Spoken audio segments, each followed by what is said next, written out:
Hey folks, welcome back to Other M. We are here in the biosphere at the exam center, convening with the rest of the squad, and walking around in stupid horrible tank mode. So I'm editing most of that out.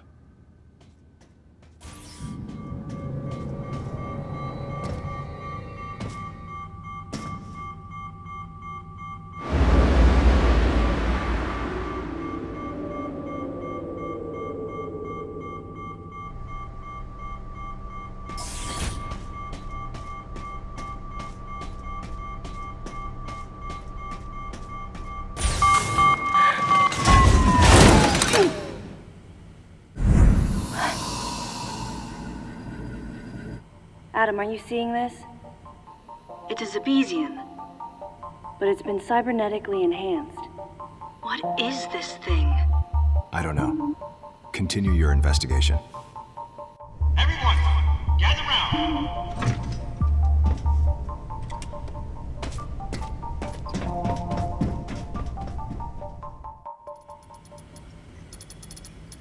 All right.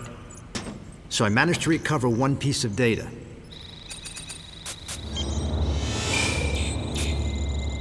This bottle ship is under management of the Galactic Federation. In these facilities, life forms from each planet have been raised and researched as possible bioweapons. Site manager and development director, Dr. Madeline Bergman. Adam, was the Galactic Federation experimenting with bioweapons? Looks like it. Use of bioweapons is strictly prohibited. Of course it is. What's happened here is illegal. Who is Madeline Bergman? Must be the person in charge here. Is that all you've got? I didn't need to press Adam about it any further. I knew his mind. Not only was he a strong opponent of bioweapons, he was against the use of living things for unnecessary reasons, period. Life, no matter what form it takes as it's born into this often cruel universe, should not be tampered with. That was Adam's philosophy. In bringing the infant Metroid back, I did something that I know would have gone against his convictions.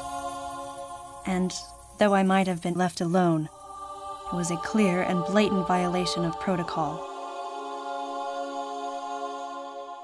I wondered what Adam thought of me. Out of nowhere, I suddenly found myself concerned with his opinion again. I've almost gotten it completely restored. But I'll bet they protected this thing with a seriously sophisticated security system. If I can't get past it, James, that'll be where you come in. Leave it to me. Shouldn't be a problem to hack into this thing. I mean, it might tell us what exactly was going on here. Looks like this might take some time, though. Madeline might still be somewhere in this building. Keep scouting for more intel. Let's go.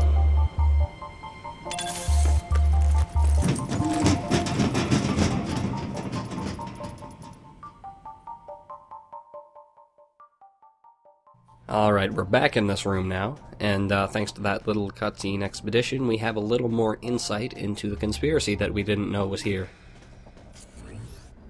Speaking of which...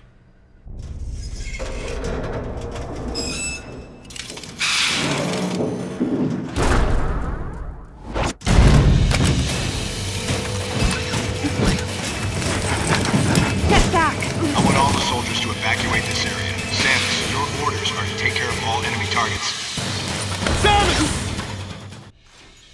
Alright, Zebesians.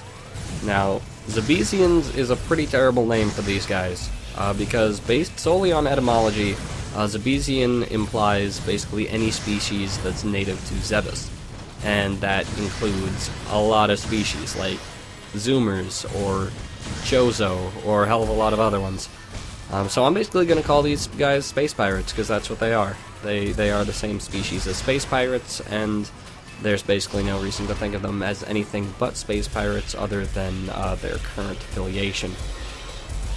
They're apparently being cybernetically enhanced by the Galactic Federation, which seems like a terrible idea, because These are the same species as space pirates, and they would probably get along with other space pirates pretty well, and you could potentially be cybernetically enhancing your worst enemies. But oh well, government conspiracies and all that. Space pirates are fairly acrobatic, as you can see. They like to jump around, they shoot lasers at you. They're kind of like you're fighting really terrible versions of Samus. But yeah, their lasers, you got a little taste of how to fight them actually in the tutorial. Their lasers are pretty slow, so you have a lot of time to react and do a sense dodge and then charge beam on them. And do a lot of overblast and you'll be alright. They can be acrobatic and can kind of jump around and make it hard to actually grab onto them. But when they're not doing that, when they are jumping around, they're not hurting you, so oh well.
Oh god, oh god, oh god. Okay, this guy, he likes to stab us with his tail. It's not a good thing. So let's shoot it away with missiles. Now, I'm not entirely sure on the mechanics of this fight. Every time you hit his tail away, it'll start moving quicker and more times. I'm not sure if it ends when you run out of missiles or after a certain number of batting his tail away. But if it were after a certain number of missiles, that'd be kind of frustrating, because you only have so many missiles in hard mode. Anyway, longtime Metroid fans will certainly see a thematic similarity between this guy and a certain other Metroid enemy, but I won't reveal that for the time being. Anyway, stuck with the charge beam now. Charge beam does not home in on the tail, which sucks, so oh god.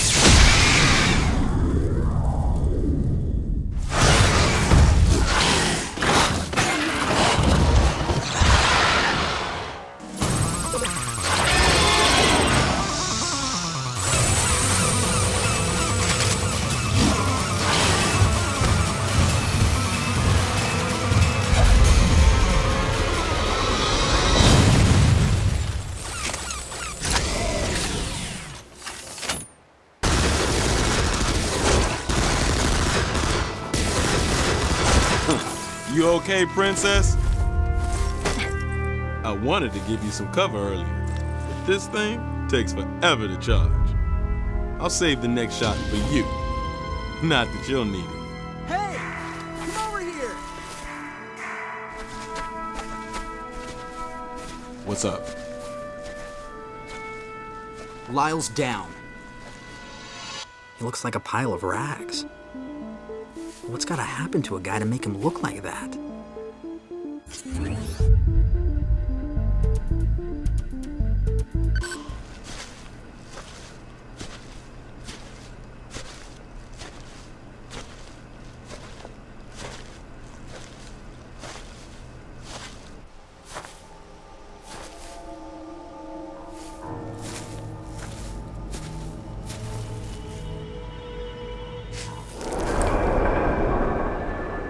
An empty shell.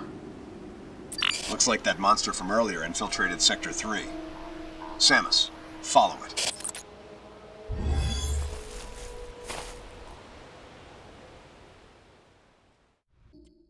Alright, and after that fantastical experience, it's time to head over to the pyrosphere, Sector 3, which is just on this little section of this empty plane, which is probably why they didn't want us exploring the empty plane before. You know, they could have just locked the door. Whatever. Down we go.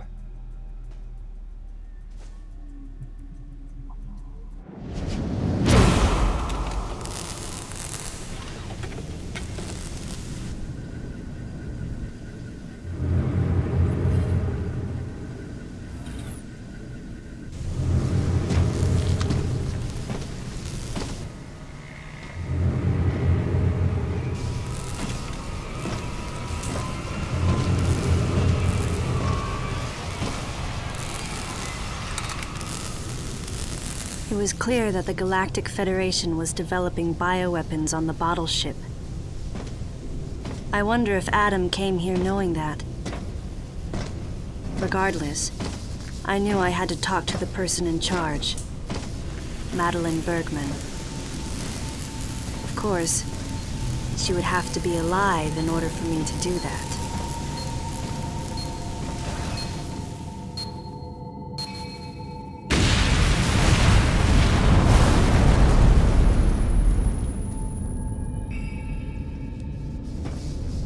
Samus, start by searching areas you can access with your current equipment. We'll determine weapon and equipment authorization after we get a better understanding of the situation.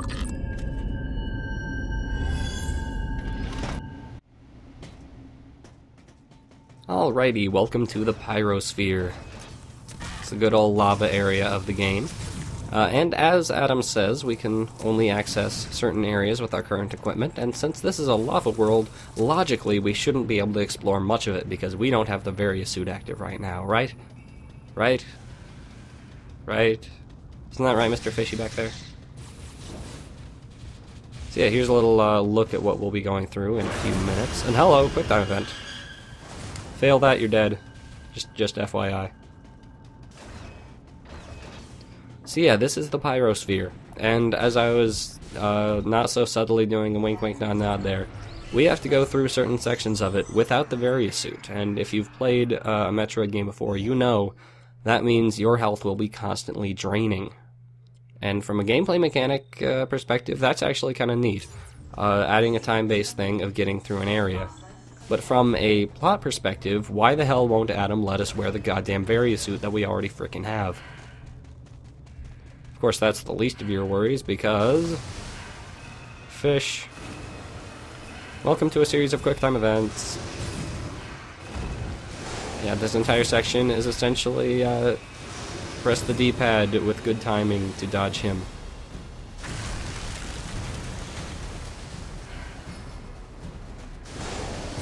And after a while, it becomes commonplace. Like, the first time when he busted through the transportation tube, that was like, oh god, danger, Will Robinson.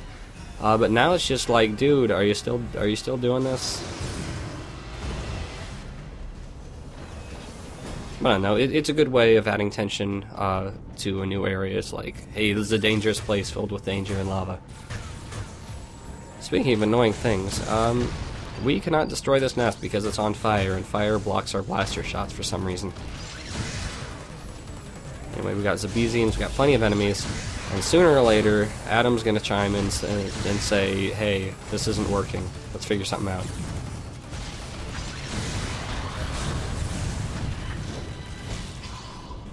Oh god, ooh.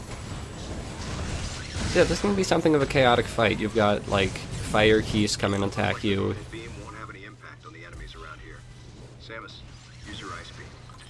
And there we go, Ice Beam. It's a beam we should have unlocked when we were fighting that purple people eater in, like, what, the second episode? Maybe even the first episode, I don't remember. But yes, the Ice Beam, in addition to creating a more powerful beam overall, allows us to either freeze certain stronger enemies, or put out fires, or do other cool things. Since it's our first actual new beam other than the fusion beam, it's a lot of fun to try out and wreck some shit with. Oh god.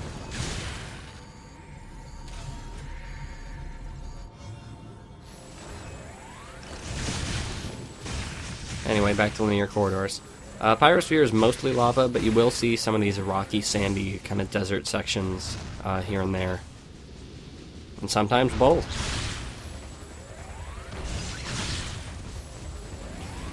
Anyways, you saw I froze that guy's foot to the ground. That is another useful thing. Allows you to use the overblast on them a lot easier.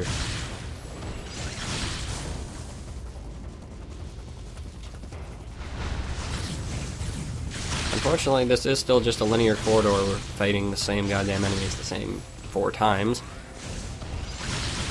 Like, yeah, these are stronger side hoppers than we've seen before. And it's a little harder to deal with than the ones we've seen before, but by, like, the second one, you've gotten the idea.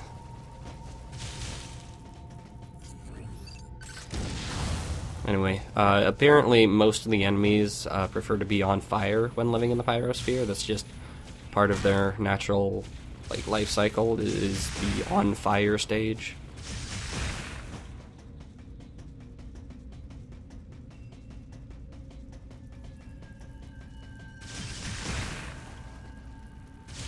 And I gotta wonder how researchers would get around here. I assume they have some sort of heat-resistant suit, I don't know, various suit of some sort. Wish we had one of those.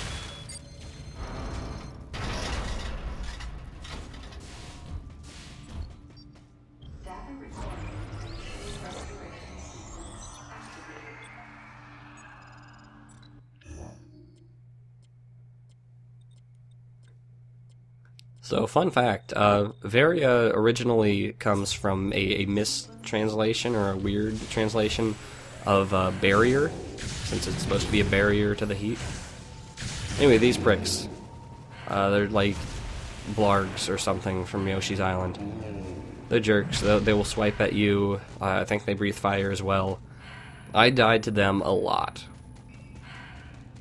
But see, the thing about going through this area is that if you're patient and take your time, your health can diminish down into the use concentration kind of area, and the health drains slowly enough that you can just concentrate and go back to a full energy tank, and you don't have to worry. So it takes away a good deal of the tension. You don't actually have to rush, and it's a bad idea to do so.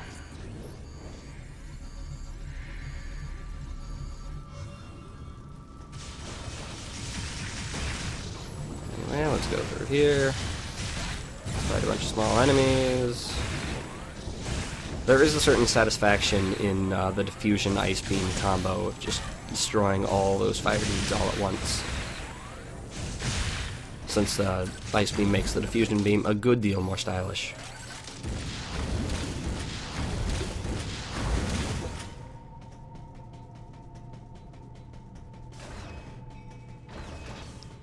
And the observation room. Oh dear. That was a quick time event. So yeah, these guys, I don't know what they're called, but I really, really don't like them. They hide in armor. They're snakes in battle armor, basically. So you have to damage them enough to knock the snake out, and then pull them out, and then good luck there, as you'll see. They kind of act like, I don't know, sand manta rays or something? I don't know. Anyway, pull them out. Now, if you're good, you can kill him while he's running around like this separately. If you're not, he will latch onto you and explode. And I died many times to him just exploding on me. I don't think I've ever managed to kill him the intended way. Anyway, that monitor's deactivated for whatever reason. Don't know why.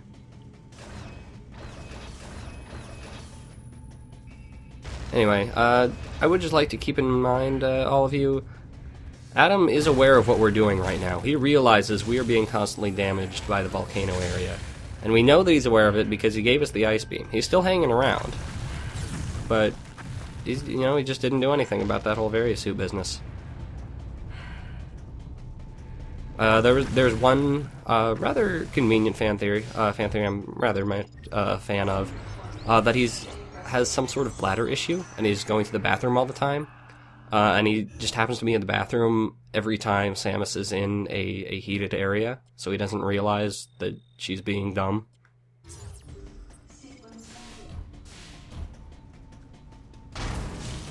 Hey, look, hi, here's Beastians. Where are they coming from? I don't know. They're just like hanging out. But as you can see, now that we have the ice beam, they are one-shotted by our overblasts. And so you can do incredibly stylish jump from head to head kind of things. You really have no control as to whether or not you actually accomplish it, but damn, it's so cool when you do.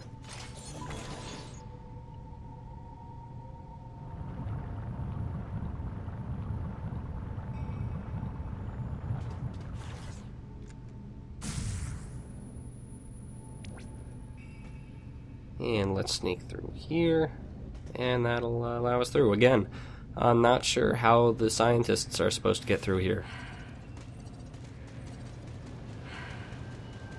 And now we are actually in the crater of the volcano.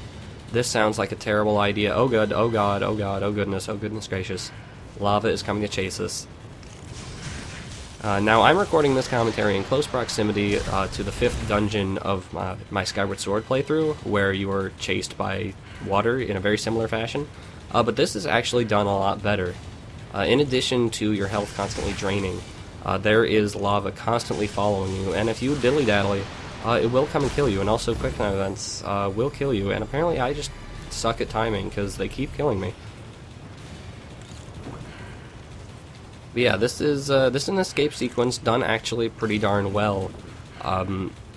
Considering this is a Metroid game, they better do it pretty darn well. Spoilers, they don't do it very well later on. Samus, activate the barrier feature on your suit to protect yourself from heat damage. Good God, finally.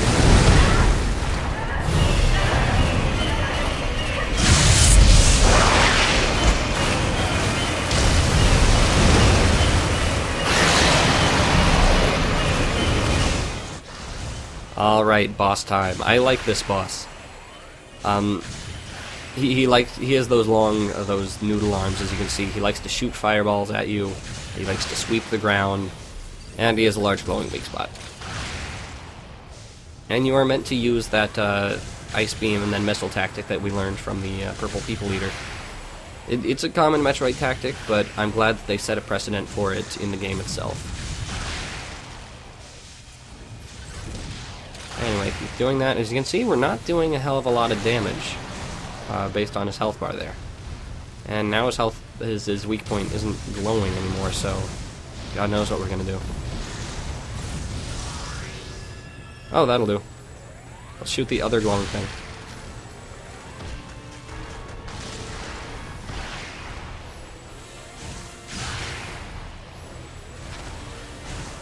Now see, that there is actually pretty genuinely gosh darn badass. I really like sequences like that. Other than that, most of this boss can be cheesed by good use of the sense move. Since the sense move gives you invincibility frames, even when you're in the air, as you saw it like pass through fireballs quite a few times there. But it can be kind of an issue finding a safe place to use concentration here, since he's often just throwing fireballs every willy-nilly, and things are exploding and it'll whip the ground. It can be tough to actually be like safe for long enough, and you see I really cut it close there. And you can't always use the sense move to dodge. You see I was dodging manually there, and that will actually become a notable thing in later boss fights as well. Oh, I missed the opportunity there. But overall, I find this boss fight pretty fun. It's climactic, makes use of lava of all sorts, and makes me do stuff other than just mash the sense move, which is always nice.